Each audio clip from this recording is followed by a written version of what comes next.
Bonjour tout le monde. On va commencer dans une minute. On laisse juste entrer les premiers participants.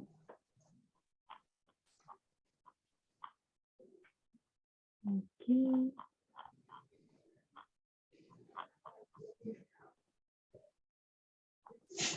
Donc, je pense que en attendant que les retardataires arrivent, je vais pouvoir commencer rapidement l'introduction parce qu'on a beaucoup d'invités aujourd'hui qui vont prendre la parole. Donc, pour rappel, l'IMAG, il est traduit en français et en anglais. Donc, vous pouvez cliquer sur le globe en bas de votre écran pour choisir la langue dans laquelle vous voulez écouter l'IMAG. This IMAG is being live translated in English and French. You can click on the globe icon on the bottom right of your screen and select your language. Donc, pour rappel, merci de garder vos micros fermés. N'hésitez pas à écrire dans le chat si vous avez une remarque ou si vous souhaitez poser une question. Donc, voilà pour ça. Et aussi, si vous pouvez vous renommer en mettant le nom de votre organisation, ça peut être intéressant pour tout le monde de voir un peu qui est présent.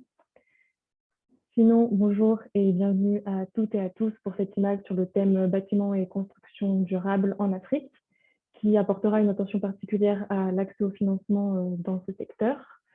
Donc, nous avons eu le plaisir de co-organiser cette session avec le World Green Building Council, qui est par ailleurs copilote de... Non, c'est moi qui me trompe là. Le World Green Building Council, donc avec Véré Chaba, qui est responsable Afrique au World Green Building Council et qui modérera cette IMAG. Par ailleurs, nous sommes également en partenariat sur cette session avec Afrique 21. Donc, nous aurons Jean-Marie Tacouleux, rédacteur en chef à Afrique 21, qui nous fera une revue de presse juste après l'introduction. Donc, je vais vous montrer rapidement le sommaire de l'IMAG et ensuite, on pourra y aller.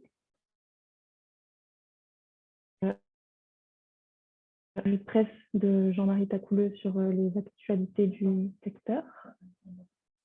Ah, ok, on voit, c'est la version anglaise du coup.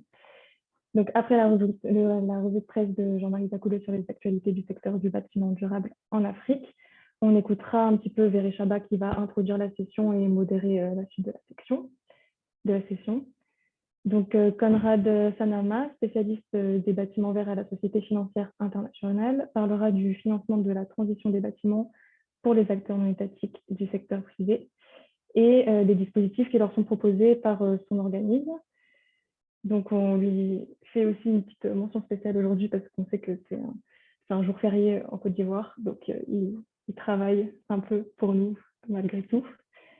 Ensuite, on aura John Kalindi Kabouye, PDG du groupe BESIT et conseiller en finance et infrastructure pour DBS Kenya, qui viendra partager son expérience sur l'accès au financement, donc toujours pour le secteur du bâtiment et pour ses conseils pour pouvoir concevoir des projets écologiques dans le secteur du bâtiment et de la construction. Et enfin, pour clôturer ce panel, Tony Lee Luanlen, fondateur du Green Building Council de Maurice et partenaire à Egosis, viendra parler des politiques publiques d'adaptation des bâtiments dans un contexte insulaire, donc qui sera plus en lien avec la situation de l'île. Et il partagera aussi un message important par rapport à la COP27 sur la question des pertes et dommages. À la fin de toutes ces prises de parole, on prendra quelques minutes de questions-réponses avec le public. Donc, sentez-vous libre d'écrire dans le chat tout au long de l'IMAG et on fera notre possible pour vous apporter des réponses. Donc, on vous souhaite un bon visionnage à toutes et à tous.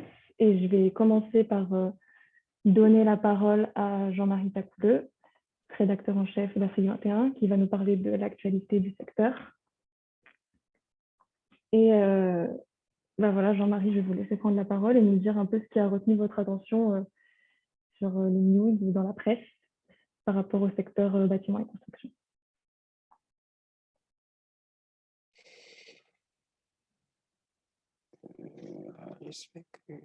Bonjour à tous, bonjour. Comme vous venez peut-être de le mentionner, le secteur du bâtiment durable en Afrique, du moins l'actualité dans le secteur est largement dominée en ce moment par la multiplication ou la mise en place des solutions de financement, notamment par des institutions de financement du développement, des sociétés d'investissement et tout ça. Et parmi les mécanismes qui sont mis en place actuellement, figurent les obligations vertes, hein, qui permettent aux banques de mobiliser des fonds en bourse pour pouvoir financer des projets verts ou prêter aux promoteurs immobiliers.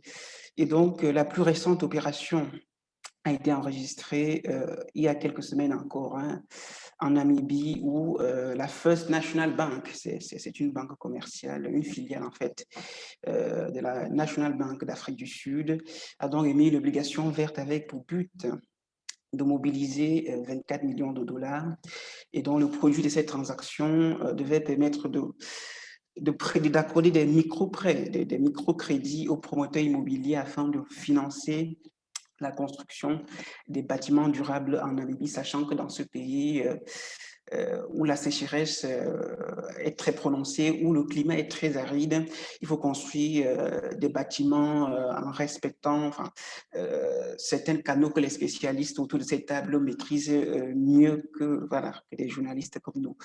Et puis on a également enregistré récemment, donc ça s'est un peu accéléré ces derniers mois, on a également enregistré donc en Afrique du Sud une autre obligation verte, cette fois lancée par la Nedbank, une banque très engagée dans le développement durable et tous les projets d'énergie renouvelable voilà, et de gestion de l'eau. Et donc, son opération, l'obligation verte qu'elle a émise à la bourse de Johannesburg visait à mobiliser 120 millions de dollars, l'objectif étant de financer des projets de développement, notamment dans le secteur des bâtiments durables. Autre source de financement, et là, l'actualité la plus récente d'ailleurs dans le secteur, c'est la mobilisation des sociétés ou bien des bailleurs de fonds internationaux, voilà, notamment la Société financière internationale, SFI, c'est-à-dire la filiale du groupe de la Banque mondiale, responsable du financement du secteur privé, qui vient justement, je crois qu'ils ont validé le prêt il y a quelques jours, c'était peut-être mercredi ou mardi, ils ont validé donc un prêt de 42 millions de dollars destiné à Business Partner. C'est un établissement non financier qui finance et accompagne les petites et moyennes entreprises spécialisées dans les bâtiments écologiques en Afrique du Sud. Et donc, parmi les partenaires ou les investisseurs de premier plan qui s'intéressent au financement des bâtiments durables en Afrique figure la Banque européenne pour la reconstruction et le développement BERD qui se concentre davantage en Afrique du Nord, notamment en Égypte, où ils ont débloqué récemment 50 millions de dollars pour, dédier à une banque locale, à la filiale égyptienne de la National Bank of Qatar, du Qatar. Et le but étant toujours de financer les bâtiments écologiques en Égypte et surtout de soutenir le projet de la nouvelle capitale administrative qui devrait justement contenir plusieurs, ou du moins où le développement de cette ville est basé sur la construction des bâtiments écologiques, alimentés notamment par les énergies renouvelables. Autre société d'investissement très active, la British International Investment, l'ancienne CDC Group du gouvernement britannique dans les mois qui viennent de les mois qui viennent de s'achever. CDC Group, dont l'ex-CDC Group a accordé des financements dans 2 pays d'Afrique subsaharienne, c'est-à-dire d'abord au Kenya, où ils ont accordé 48 millions de dollars pour la construction de 10 000 logements écologiques, c'est énorme.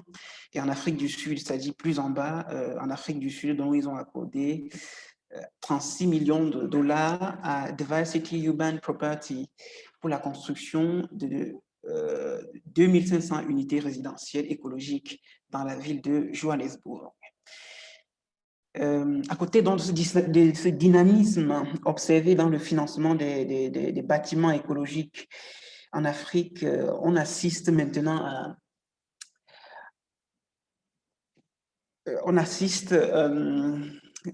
la certification des bâtiments. C'est un mouvement qu'on observe peut-être depuis 2021 avec la crise du Covid, qui a fait en sorte que des entreprises ou des investisseurs prennent un peu conscience de l'intérêt de préserver l'environnement. Et donc, dans ce contexte, la Green Building South Africa a seulement pour l'année 2021 enregistré 140 certifications de bâtiments écologiques au sein de la nation arc-en-ciel.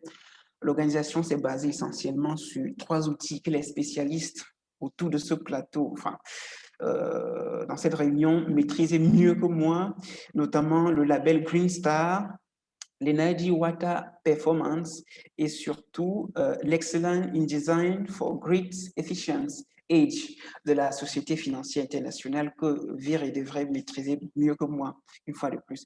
Et puis donc, il y a quelques mois, notamment parlant de la certification EDGE, l'hôtel Onomo Douala, c'est au Cameroun, a décroché cette certification de la SFI qui prend notamment en compte l'efficacité énergétique des bâtiments, ou encore la mise en place des systèmes de production d'énergie en autoconsommation dans le bâtiment en question. Aussi, la gestion de l'eau, y compris les eaux usées, ainsi que les déchets. Et puis, ces derniers mois également, on a observé des mouvements de certification, ou du moins l'actuel, qui s'est étendu dans plusieurs pays d'Afrique de l'Ouest, notamment au Ghana et la SFI. Dans cette dynamique, justement, compte étendre cette certification à d'autres pays africains. Le but étant, une fois de plus, de contribuer ou du moins d'encourager la construction de bâtiments écologiques vraiment nécessaires dans un contexte marqué par le changement climatique. Et donc, l'autre problème de l'Afrique, je ne sais pas si on doit appeler ça un problème, mais en tout cas, c'est un phénomène qu'on observe, c'est la croissance démographique qui incite à la construction de bâtiments, davantage de bâtiments dans des villes pour accueillir la population qui ne fait que croître. Et donc, d'autres entreprises, parce qu'on ne peut pas miser uniquement sur les bâtiments écologiques, mais ils proposent l'approvisionnement en équipements bas carbone. Par exemple, je vais vous prendre un exemple récent au Ghana, où le cimentier Continental Blue Invest a choisi, ou du moins met en place une technologie afin de remplacer le clinker dans la production de ciment, pas de l'argile calcinée. Je rappelle que le clinker est un élément essentiel dans la fabrication du ciment, mais le problème, c'est que l'approvisionnement en cette matière est très difficile. Il faut transporter dans des bateaux qui polluent et donc le bilan carbone devient au bout du processus extrêmement négatif. Et donc, son projet, c'est de remplacer ce clinker par de l'argile récoltée sur place au Ghana, de l'argile calcinée. Et ce projet innovant, il faut le dire, a enregistré ou obtenu le soutien de plusieurs investisseurs, notamment européens. C'est le cas du Fonds pour les pays en développement du Danemark ou encore de Norfund, la société d'investissement du gouvernement norvégien. Et puis, pour terminer, Chloé, il faut noter quand même que les bâtiments écologiques seront au cœur de plusieurs événements internationaux en Afrique cette année, notamment la COP27 qui se tient en novembre prochain à Sharm el-Sheikh en Égypte. Et puis ce sujet sera également évoqué lors du 9e sommet Afrique-Cité, cette fois axé sur les villes intermédiaires. Je rappelle que cet événement se tient du 17 au 21 mai à Kisumu, c'est au Kenya, Chloé. Merci beaucoup pour ce tour d'horizon des actualités du secteur et notamment sur tout ce qui se passe en termes de financement de la transition des bâtiments en Afrique. Je ne vais pas prendre plus de temps la parole et je vais laisser Véré passer à l'introduction des prochaines interventions. Merci beaucoup.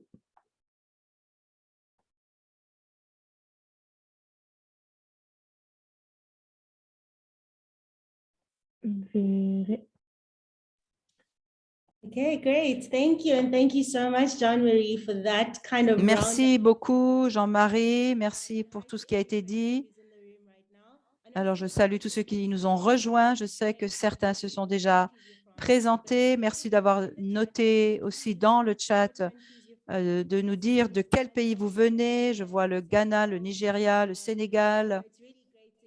Vraiment très important de savoir d'où vous venez et qui vous êtes. Je suis responsable de Africa Programs dans le World Green Building Council, le conseil qui inclut d'autres conseils pour le développement vert en Afrique. Voilà, le bâtiment, la construction durable.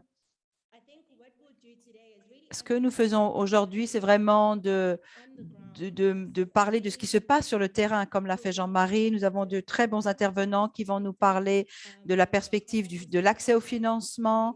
Conrad va en parler. Nous avons également John qui va parler de projets actifs qui se passent au Kenya, où ils ont pu vraiment accéder au financement. Nous avons également Tony qui va nous parler d'une autre perspective, de celle des îles. Nous parlons bien sûr du changement climatique, nous parlons de construction, mais que se passe-t-il quand vous êtes vraiment sur le devant de la scène et vous voyez vraiment sur le devant de la scène le changement climatique devant vous? Qu'est-ce qui se passe? Comment s'adapter? Je crois que c'est vraiment l'une des discussions les plus importantes pour soutenir la construction, le bâtiment construction durable dans le cadre du changement climatique. Je vais parler un petit peu du GIEC, mais j'aimerais également vous donner le temps de poser des questions.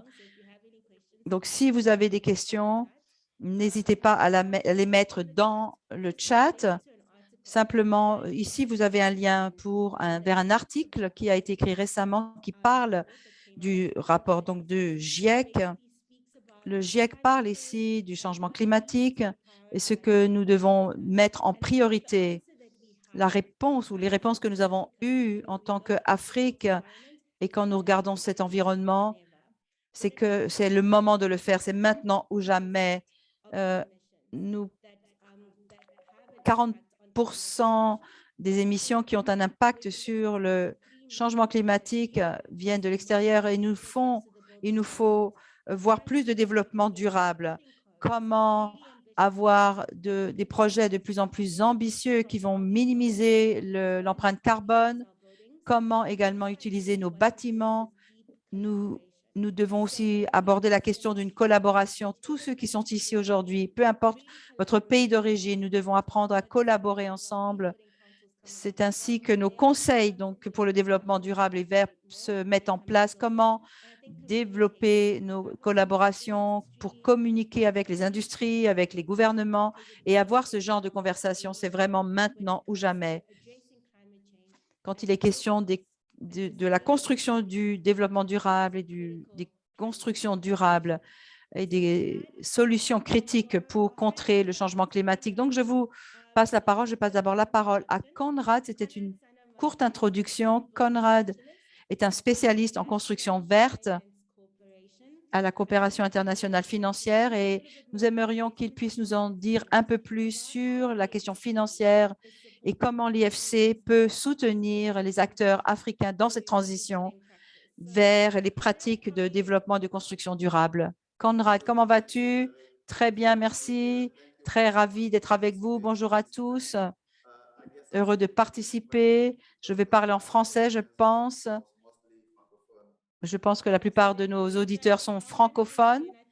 Effectivement, la question que nous voulons vraiment vous poser, Conrad, est celle-ci. Comment est-ce que l'IFC, comment est-ce que vous soutenez les acteurs non étatiques en Afrique vers les constructions durables Et à quoi ressemble ce soutien? À quoi a-t-il ressemblé au cours des années passées? Et effectivement, c'est une très bonne question. La question, Béré, elle est multipolaire. La réponse sera à s'orienter sur différents angles. Dans le travail déjà de la SFI, qui est la division ou bien le membre séculier du groupe La Banque mondiale qui s'occupe particulièrement des relations bilatérales, multilatérales avec le secteur privé. Donc, IFC a mis sur pied depuis quelques années maintenant un système de certification dénommé EDGE, Excellence in Design for Greater Efficiency, tel que présenté précédemment par M. Jean-Marie Tapouleux. Donc, le programme, en gros, est une certification. Premièrement, c'est aussi un logiciel et c'est aussi un concept, un outil d'aide à la décision. Et je vais m'appesantir sur l'aide à la décision. Qui décide dans tout ce qui est problématique du bâtiment, du secteur du bâtiment, et notamment du bâtiment écologique ou le bâtiment divers.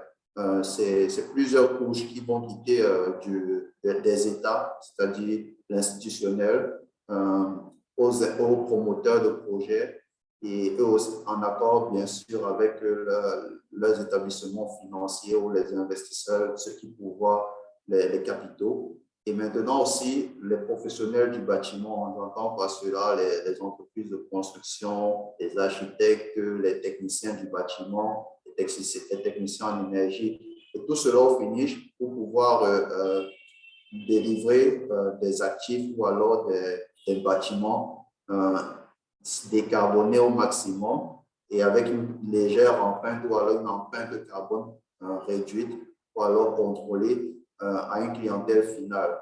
Donc, qu'est-ce que la SFI fait? La SFI communique et collabore avec toute cette chaîne-là, gouvernement, banquiers, fonds d'investissement, promoteurs de projets professionnels du bâtiment et utilisateurs finaux, c'est-à-dire les familles ou les bureaux, les propriétaires, les locataires de bureaux, etc.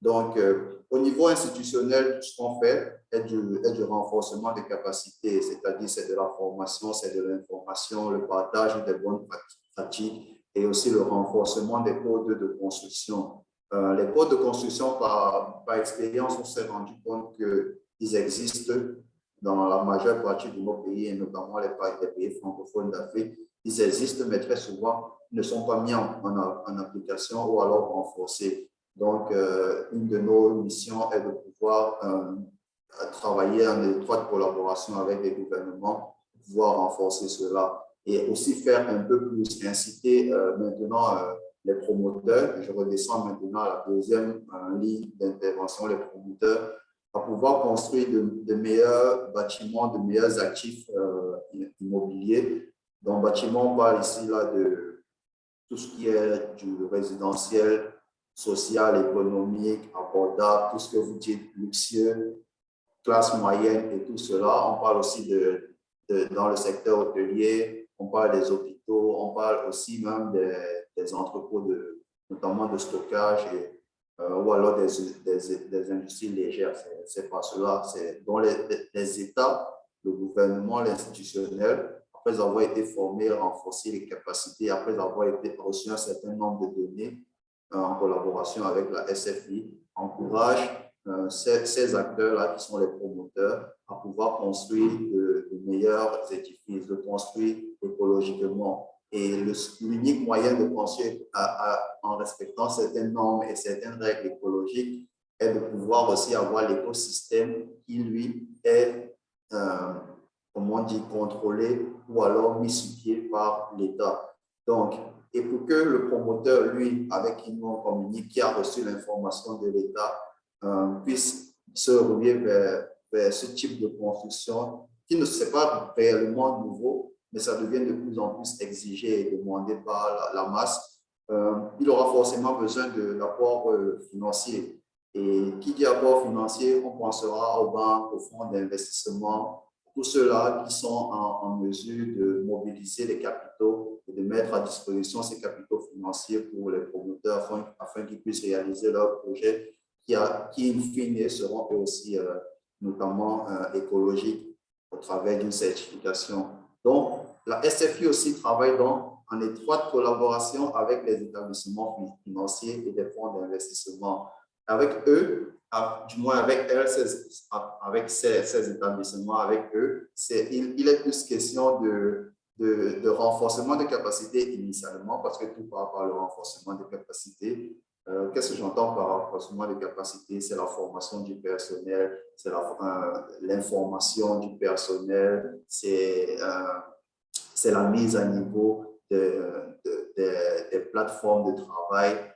Si par exemple, une banque a un département ou une division qui s'occupe du financement des promoteurs de projets ou du financement de logements, alors on va vers eux. La plateforme existe déjà et maintenant on essaie juste de la renforcer en incluant quelques éléments, pas seulement des éléments, mais aussi des outils qui vont pouvoir aussi leur permettre de pouvoir mieux aborder les problématiques de bâtiments écologiques, de bâtiments verts, les problématiques de décarbonation de bâtiments.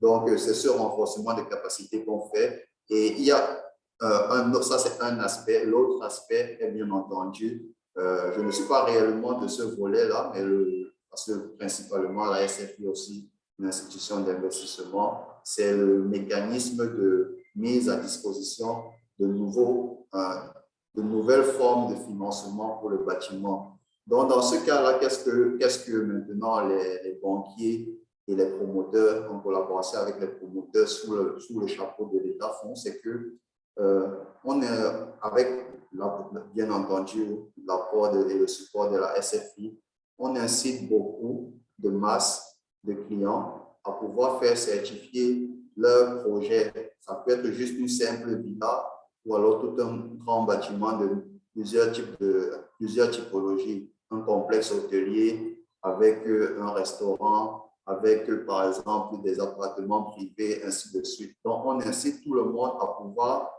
accéder ou bien mettre sur pied ou alors mettre sur de se ruer vers une certification EDGE.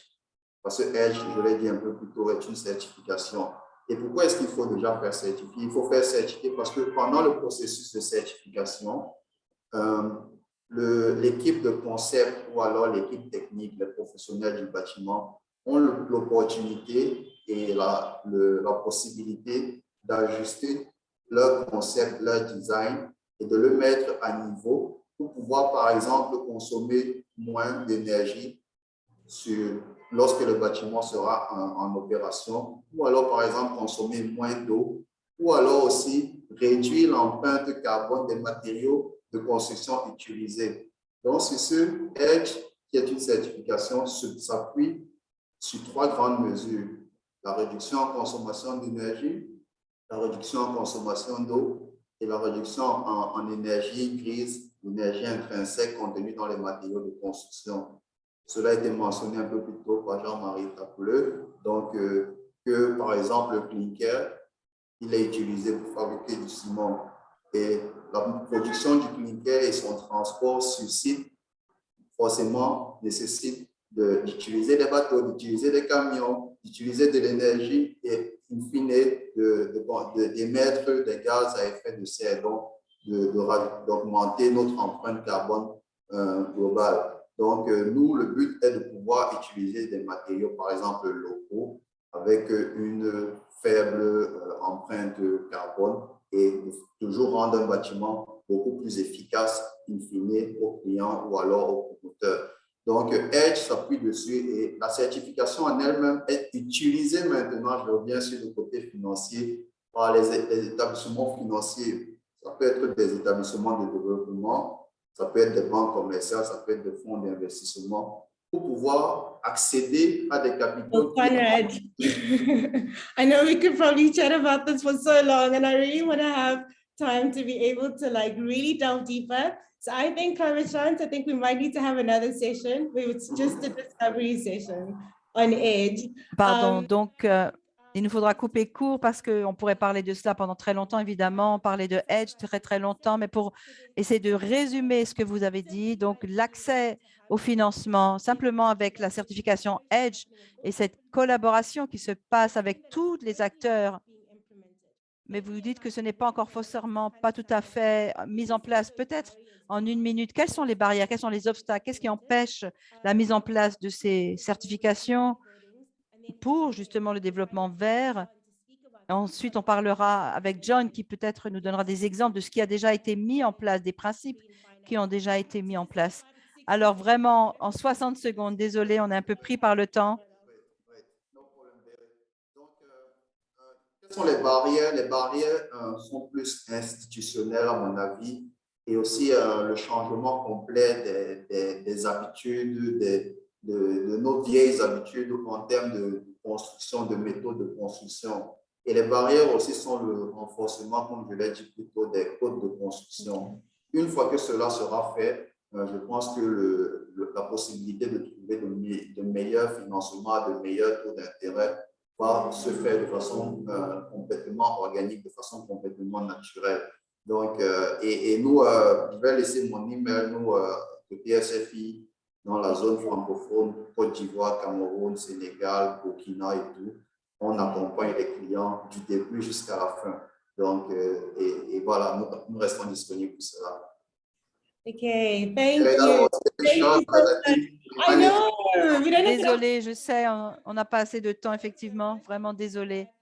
Merci beaucoup. Comme nous l'avons dit, n'hésitez pas à poser vos questions par le chat. S'il y a des questions pour vous, comme Conrad en particulier, n'hésitez pas à les poster. Merci, merci beaucoup, Conrad. Yes, of course. Thank you. Merci beaucoup. All right, so I think let's Merci. Alors, passons maintenant, à partir de ce que Conrad a dit, il y a effectivement des accès aux finances vertes. Si vous bâtissez de manière verte, durable, et nous avons souligné qu'il y a beaucoup de choses qui se passent sur le continent en ce qui concerne la construction verte, et nous avons souligné également que selon le rapport du GIEC, sachant que l'Afrique est le continent le plus impacté par le changement climatique, alors bien sûr, ces constructions durables sont très importantes. Notre prochain intervenant est John Kalungi Kabuye,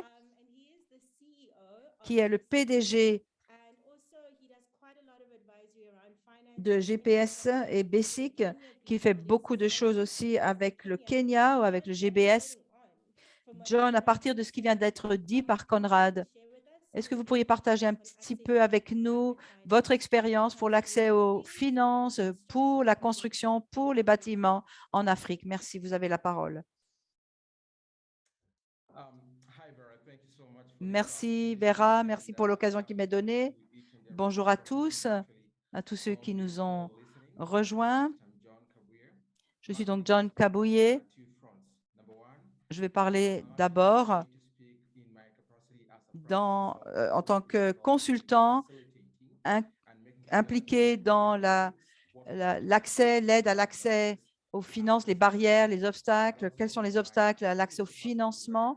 Et également, je vais parler en tant que CEO, PDG de BESIC, où j'avais donc accès à beaucoup de projets pour comprendre comment ces projets ont relevé les difficultés, les défis, notamment concernant l'accès au financement, premièrement.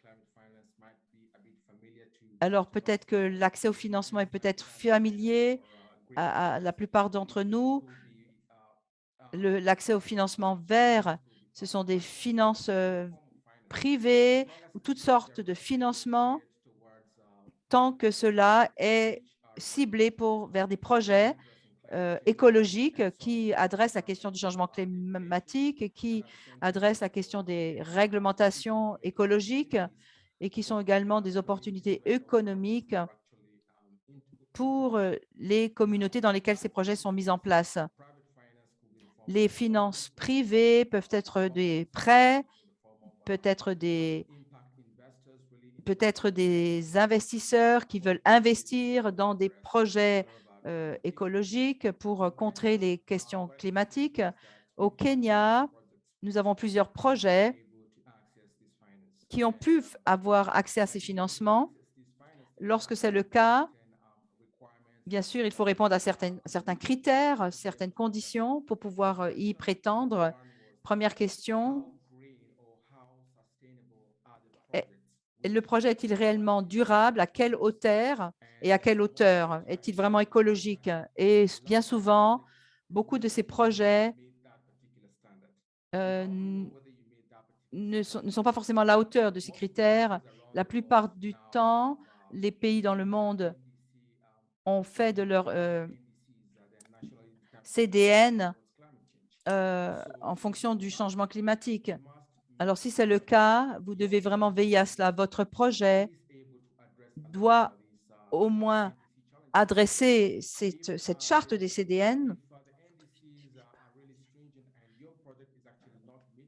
Et si votre projet ne répond pas à ces exigences, alors dans ce pays, votre projet aura vraiment beaucoup de mal à accéder à ces financements. C'est également le cas au Kenya. Qu'est-ce qui s'est passé? La plupart des projets devaient veiller à répondre à ces exigences vertes dont nous avons parlé. Avec ces normes, vous pouvez au moins montrer aux financeurs que vos projets répondent aux exigences climatiques et peuvent prétendre donc au financement.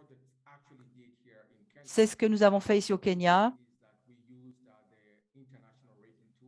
Nous avons utilisé les outils internationaux qui mesurent ou qui évaluent l'énergie, la consommation d'énergie. Au Kenya,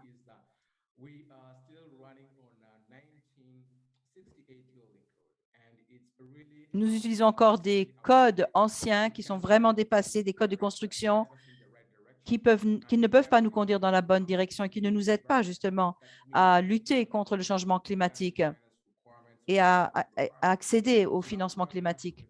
C'est pourquoi nous avons dû nous tourner vers l'accréditation EDGE et vous verrez qu'au Kenya, la plupart des projets répondent à ces normes et c'est ainsi qu'ils ont pu accéder au financement vert. Par exemple, vous connaissez ce qu'on appelle les green bonds et vous verrez ce qui a été lancé au Kenya, par exemple, a été attribué à des bâtiments qui ont été attribués selon les normes de l'IFS. C'est eux qui ont vraiment prouvé que ce bâtiment, ce type de bâtiment, répondait aux exigences et dans ce cas, a pu accéder au financement. Ça, c'est un exemple. Les premiers bâtiments qui ont été bâtis sur le modèle du développement durable au Kenya, c'était un centre commercial avec aussi des logements. Ces deux projets, ce centre commercial et ce projet résidentiel, ont dû répondre aux certifications, donc le Green Start, l'étoile verte. La résidence a suivi le Green Start et ils ont pu ainsi accéder au financement. Les financeurs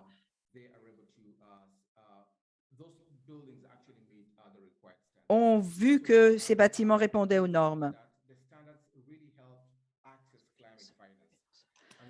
Ils ont pu ainsi accéder au financement. Bien sûr, il faut aussi que le bâtiment puisse être rentable. Si vous faisiez de cela un prêt commercial, il faut que cela puisse être rentable. Et c'est ça la beauté du projet. Tous les développements, tous les projets que nous avons au Kenya répondent à ces critères, à ces exigences. Et dans ce cas, c'est beaucoup plus simple d'accéder au financement. Merci, merci beaucoup. Très intéressant, effectivement. Jean-Marie avait dit qu'il y a des activités en cours lorsque nous parlons de construction durable dans notre continent. Effectivement, les choses sont en train de se passer. Et Conrad a parlé qu'il y a les finances. Et vous soulignez à nouveau le fait qu'il y a des projets sur tout le continent, pardon, qui ont pu accéder à ces financements verts, qui ont bâti selon les exigences et les normes. C'est vraiment très utile en termes de feedback, de retour. Dans les 2 dernières minutes qui nous restent, parlez-nous un petit peu de conseils que vous pourriez donner à ceux qui nous écoutent aujourd'hui s'ils voulaient pouvoir accéder à ces financements. En tant que praticien, Conrad a dit voilà ce qu'il est possible, voilà ce qu'il est possible d'accomplir.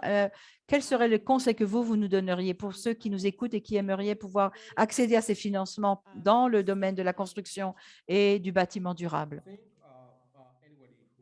Je pense que tous ceux qui veulent accéder à ces financements doivent vraiment être très intentionnels dans leurs approches, dans leurs aspirations, dans leurs objectifs pour vraiment développer de la construction durable et s'assurer que c'est vraiment le cas.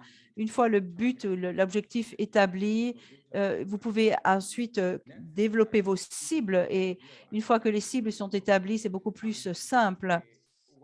Et une fois que vos cibles sont vraiment bien montées et ambitieuses dans le sens du développement durable, donc mon premier conseil vraiment serait de mettre des ambitions, d'avoir des ambitions élevées et de veiller ensuite à ce que vos projets répondent aux normes. Deuxièmement, veillez à ce que ce soit aussi quelque chose qui puisse être rentable. Vous avez parlé tout à l'heure de l'utilisation des matériaux locaux qui sont un bon point de départ. Effectivement, nous pouvons ainsi réduire l'empreinte carbone. Nous pouvons ainsi aussi développer l'économie locale. Ces matériaux sont beaucoup plus accessibles. Ce sont des énergies renouvelables. Il faut faire de cela une priorité lorsque vous faites votre projet de construction. Les bâtiments qui ont été certifiés au Kenya ont utilisé beaucoup de matériaux locaux. Ils ont utilisé beaucoup d'énergie renouvelable. Par exemple, ils ont également utilisé des projets de recyclage de l'eau. De plus en plus de pays veulent être résilients en ce qui concerne l'utilisation de l'eau pour veiller à ce que l'eau puisse être recyclée, réutilisée, traitée. Ce sont vraiment des points importants qu'il faut garder en tête.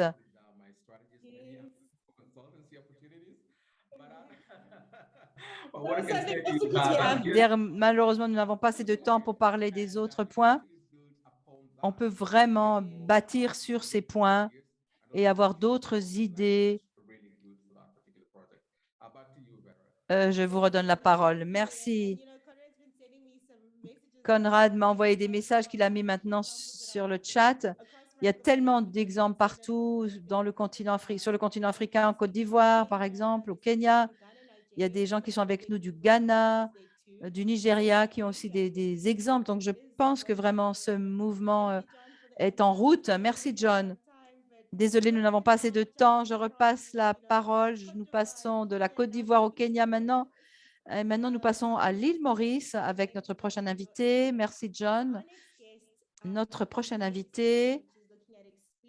Et si nous voulons parler maintenant des expériences, nous avons à présent Tony Lee Nguyen, qui est le fondateur de GBC à l'île Maurice, également partenaire d'Ecosis. J'espère que je ne dis pas d'erreur, qui étudie également la construction durable dans le contexte de l'île Maurice. Et nous voulons notamment voir des cas concrets. C'est une petite île. La menace climatique est beaucoup plus importante sur les îles. Nous voulons voir quelles ont été les actions locales, quels ont été les acteurs locaux impliqués dans ces projets. Tony, nous sommes ravis de vous avoir ici avec nous. Comment allez-vous? Merci de m'avoir invité. Je suis dans une grande salle de conférence. Alors, answer in English, but I'll speak in French because I'm from Mauritius. Je suis de l'île Maurice, mais je vais parler en français. L'impact du problème de climat nous affecte beaucoup.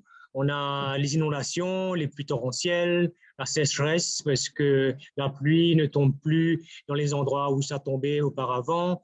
Il y a l'érosion de nos plages. Il y a beaucoup de choses au fait. Et du coup, aussi, il y a des personnes qui ont trouvé la mort dans les inondations. On a un genre de réglementation assez forte. Il y a les nouvelles mécanismes institutionnels aussi. Ces nouveaux mécanismes sont les autorités, le Land Drainage Authority, le National Risk and Disaster, etc., etc. Mais quand on revient, il y a beaucoup de choses qui se passent. Il y a aussi le Climate Change Act qui a été promulgué en 2020. Il y a aussi au niveau interministériel un comité sur le changement climatique. Alors, il y a beaucoup de choses qui se passent. Quand je reviens sur la partie du bâtiment, les choses se passent. Malheureusement, ce n'est pas à cause du changement climatique, c'est plutôt du côté marketing, branding, etc. Et aussi maintenant, beaucoup avec le financement vert. Moi-même, je travaille pour l'AFD. Je suis en train en ce moment de faire les critères d'éligibilité pour Sunref, qui est le Green Finance, le Green Loan, qui va être très intéressant parce qu'ils vont appliquer ça sûrement dans les autres pays. C'est assez compliqué de connaître les critères d'éligibilité, surtout quand un bâtiment est systémique. Bon, il y a la liste d'équipements, etc., etc. Mais pour revenir à tout ce qui se passe, je pense que je reste optimiste. Il y a beaucoup de force du côté du gouvernement, mais de l'autre extrémité aussi, il y a des soucis parce que on a écrit des lois, des textes de loi sur l'efficacité énergétique depuis une douzaine d'années et ce n'est pas promulgué jusqu'à aujourd'hui. On a écrit en 2015 des nouvelles spécifications comme John disait, qui datent de très longtemps. On a réécrit les spécifications pour les bâtiments publics en 2015, mais ça aussi, ça n'a pas vraiment été implémenté. Mais il y a pas mal de choses qui se passent pour le changement et beaucoup plus de demandes aussi. Et je pense que je reste optimiste en parlant du financement vert. En ce moment, il y a toute une campagne du Green Climate Fund, le fonds vert à Maurice, qui demande des projets parce qu'il y a beaucoup d'argent. Et je pense qu'avec ça, on pourra faire des choses. Parce qu'à chaque fois qu'on parle de bâtiment, construction durable, etc., les gens disent mais ça coûte plus cher, etc., etc. Et c'est pas vraiment fait. Voilà, enfin, en une nutshell, sur quoi on travaille. Il y a aussi des feuilles de route pour le ministère de l'Environnement où ils sont en train de développer pas mal de choses, des nouveaux, d'études d'impact que les promoteurs doivent faire. Il y a des avantages fiscaux aussi pour les projets qui sont verts, les smart cities comme on appelle. Alors, il y a pas mal de choses et tout ça commence. Heureusement que bâtiment et construction durable, c'est venu, comme on appelle en anglais, mainstream. C'est pas comme avant qu'on avait commencé il y a 15 ans, personne ne comprenait ce que c'était. Aujourd'hui, c'est sur les lèvres de tout le monde, c'est les bâtiments bioclimatiques, etc., etc. Et je pense qu'il y a une mouvance, que les gens, ça devient presque la norme. Mais du côté secteur privé, je ne vois pas que c'est vraiment le tracas de changement climatique qui font les bâtiments et constructions durables. C'est vraiment d'un côté marketing, qui est un peu dommage. Parce que, déjà, c'est ça. Mais au moins, il y a la pression du supply chain, la chaîne de valeur et des clients. Voilà un petit peu retour d'expérience ici, ça bouge. Petit pas, j'imagine aussi, mais ça bouge dans la bonne direction. Yeah, absolutely. And that's so helpful to know, what's happening on the ground. Merci, c'est vraiment important de savoir de ce qui se passe sur le terrain. Il y a des codes, il y a des financements verts, il y a des projets qui se passent. Mais bien plus que ça, il y a une réelle urgence, il y a un réel besoin de construire de manière durable, pas seulement parce que ça développe le marché, mais parce que ça aide avec la résilience, ça aide avec l'adaptation, avec l'atténuation, et ça s'aligne avec la direction que nous devons suivre. Dernière question, et je repasse la parole à Chloé, ça passait tellement vite. Et les autres questions, vous pouvez les mettre bien sûr dans le chat. Mais ma question pour vous, vous avez parlé un petit peu, vous en avez parlé un peu, mais en tant qu'Ecosis, comment est-ce que l'adaptation et la résilience sont intégrées dans les projets sur l'île, notamment dans le domaine de la construction et du bâtiment? Parler un peu encore de la résilience et de l'adaptation dans le contexte de la construction et du bâtiment. C'est effectivement très important d'en faire des politiques publiques. Il y a eu des gens, comme je l'ai dit, sont morts lors d'inondations. Et on reconnaît aussi les risques climat de l'île Maurice. Il y a pas mal de choses qui se font. Il y a des lois plus strictes, par exemple, construire sur les pans, sur les montagnes, etc. Voilà, nous, pour l'instant, on travaille ici pour le gouvernement. On travaille sur une politique pour eux, déjà. Et dedans, il y a les bâtiments. Je pense que l'exemple vient aussi du secteur public, j'imagine, pour commencer à faire plus de bâtiments verts, plus de meilleures infrastructures, etc. Et ça commence à bouger. Mais malheureusement, aussi, j'imagine que comme beaucoup de gouvernements, ils sont un peu sans ressources, ils ont la tête dans le guidon. C'est un peu compliqué aussi de faire quelque chose de différent. Mais on bouge dans le bon sens. Par exemple, le comité de changement climatique, les gens se vont taper sur les doigts, les ministères, etc., les représentants. Et voilà. Merci. Je vois que j'ai plus de batterie. Donnez-moi une seconde. No problem. No, I think that's fine. I think you've kind of closed. Non, ça va. Je pense que vous avez déjà tout couvert dans tous les cas. Merci en tout cas. Merci de nous avoir partagé donc ces points. Avant de repasser la parole à Chloé, juste pour résumer ce qui a été dit. Merci à tous nos intervenants. John a commencé en disant qu'il y a vraiment des activités qui se passent. Il y a des choses qui se passent pour la construction, le bâtiment et construction durable. Il y a des activités dans tout le continent. Nous sommes allés de la Côte d'Ivoire, où il était question des finances qui sont disponibles pour ce développement durable dans la construction et le bâtiment. Donc, tout ça. Ensuite, nous sommes allés au Kenya avec John qui a parlé d'autres projets, qui a parlé de la manière d'accéder à ces financements. Ensuite, nous avons vu avec Tony le cas de l'île Maurice, où la réalité du changement climatique est vraiment visible. Elle est là, pas simplement parce qu'il y a des financements disponibles, mais parce qu'il y a vraiment des urgences de construire de manière durable, pas simplement parce que les financements et les soutiens sont là. Donc, Tony, je sais que la batterie est déchargée, mais je repasse de toute façon la parole à Chloé parce que le temps est terminé maintenant pour notre discussion, mais nous aurons peut-être l'occasion d'en reparler. Nous avons des conseils, des comités vraiment dans tout le continent. Nous aimerions pouvoir continuer cette discussion. Merci encore, Chloé. Merci à tous de nous avoir rejoints pour collaborer à cette IMAG extraordinaire. Chloé, vous avez la parole. Alors, comme Béry a commencé à le dire, on va prendre un petit moment, comme on dirait qu'il n'y a pas beaucoup de questions, pour faire une photo de groupe. Donc, si vous voulez bien mettre vos caméras, si vous ne voulez pas, c'est pas grave, mais ce serait bien qu'on ait un petit peu plus de caméras qui s'allument, si vous êtes encore avec nous, pour qu'on puisse faire la photo de groupe. Ok.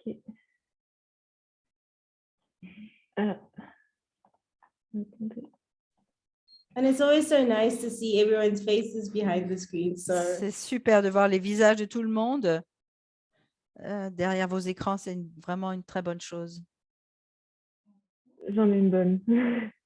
On est bon. Merci beaucoup. Merci à Mais on va faire ouais. on fait 1, 2, 3. Ah, on en refait une. Ok. On a plus de personnes en plus maintenant.